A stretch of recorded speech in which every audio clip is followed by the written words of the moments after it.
Revenue సదస్సుల్లో మొదటి రోజే YCP భూదందాలపై ఫిర్యాదులు పోటెత్తాయి.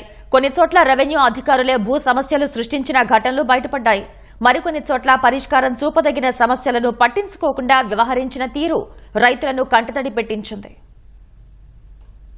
మీ భూమి మీ హక్కు పేరిట రాష్ట్ర వ్యాప్తంగా తొలి రోజున 645 రెవెన్యూ సదస్సుల్ని నిర్వహించగా సింహభాగం వైసీపీ నాయకుల అక్రమాలే వెలుగు చూశాయి. గత 5 ఏళ్లలో వైసీపీ నాయకుల కబ్జాలు, ఆక్రమణల బాధితులు సదస్సులకు పోటెత్తారు. న్యాయం చేయాలని అధికారులకు వినతులు అందజేశారు.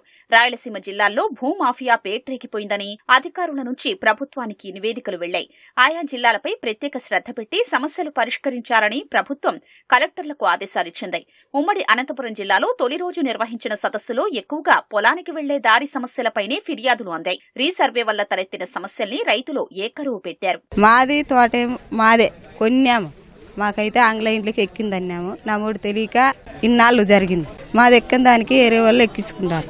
అన్ని ఆధారాలు మాకున్నా, మాది ఆంగ్లైన్లో లేని దానికి కోర్టు వరకు మాకు పంపించిన 4 ఏళ్ళ వంటి తిరిగినా మాకేం కాలే. మేము సాగులోనూ ఉండాము. ఒక్కనాడు మాది భూమి అని మా భూమి తెకి రాలే. ఎందుకు మాకు ఎక్కిలేదు?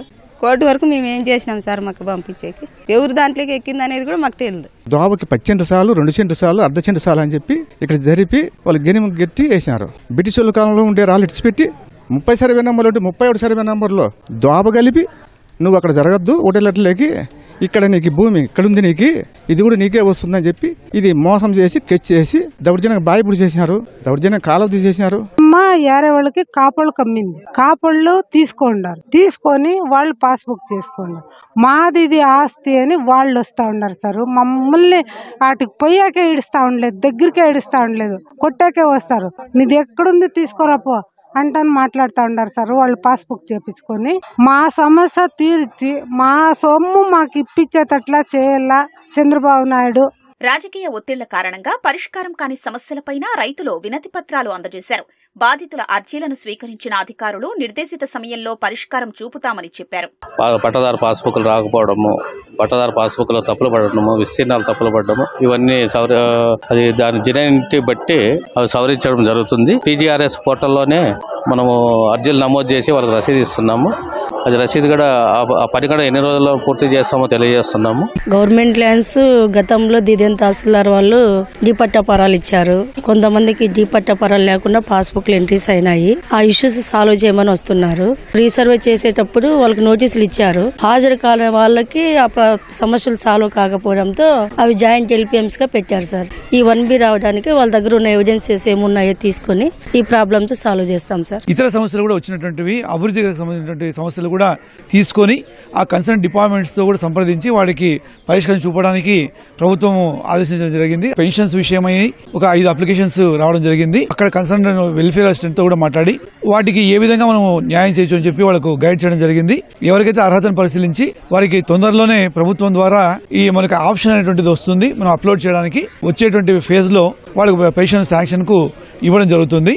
మడకశిర మాజీ ఎమ్మెల్యే స్వయంగా మాజీ మంత్రి రఘువీరారెడ్డికి చెందిన కోల్డ్ స్టోరేజీని ఆక్రమించారని వైకాపా ఎంపీటీసీ హనుమంతరాయప్ప బహిరంగంగా చెప్పడం చర్చనీయాంశమైంది. సత్యసాయి జిల్లా మడకశిర మండలం ఛత్రం గ్రామంలో నిర్వహించిన రెవెన్యూ సదస్సులో పాల్గొన్న ఎమ్మెల్యే ఎంఎస్ రాజు దృష్టికి సమస్యను తీసుకెళ్లారు.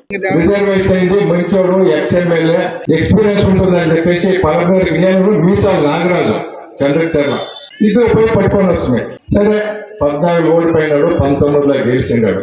అప్పుడు రఘువీరెడ్డి సహకారం ఉంది ఆయన గెలిచేదానికి, ఇది అబద్ధం కాదు. అటువంటి రఘువీరెడ్డి జమీనే ఆయన కోల్డ్ స్టోరేజ్ ని రిజిస్టర్ చేయించుకున్నాడు. అది ఈ విధంగా వాళ్ళే చేస్తే నీకు సామాన్యమైన ఈ 1Bలు విపరీతంగా జరిగిపోయినవి. నా భూమి ఇంకోరికి, ఇంకోటి భూమి ఇంకోరికి. మరి అసైన్మెంట్లు అనుకోవద్దండి మీరు, ఒకసారి చూసుకోవాలా. రికార్డులు అన్ని కూడా ఉన్నా కానీ వాళ్ళకి 1B వస్తూ ఉండేది. ఈ 2 నెలల నుంచి అదే పోయి ఎంఆర్ఓ ఆఫీస్ వాళ్ళకి, సెక్రటరీలు, సర్వేయర్లు వీళ్ళందరూ కూడా పెనుగొండ పుట్టుపర్తి వీధుగా తిరుగుతూ ఉన్నారు. మరి ఇది మంచి కార్యక్రమము.